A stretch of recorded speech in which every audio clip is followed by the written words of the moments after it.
Bheith tinne san ann. Ach, bheithún, ma úte leichet bliana, nach gaf heinsking oos a hain trich go bháin dú. Lig cutje na tinne san seo, hica gar éad a chláin. Mar a ha a grúrach.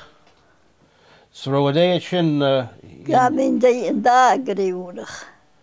A grúrach fór agus chicken props. Sé, a grúrach veic.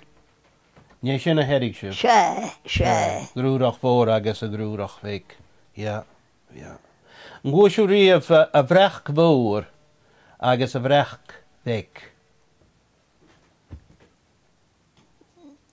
Ha chóha. A grúrach, dé seos lééis a bheith gachgad a grúrich.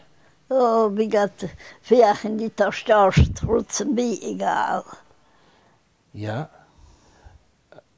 Roisit ormh sib, Européin a gcéad is.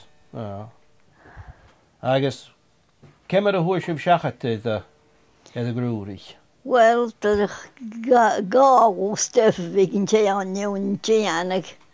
Wat suppose gym gliad a gata. Ailein.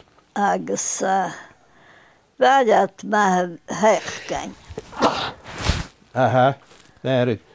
Agus roicht a wait per ga mi grúrach fór, ga mi grúrach veic a hechgain. Yes. Ailein.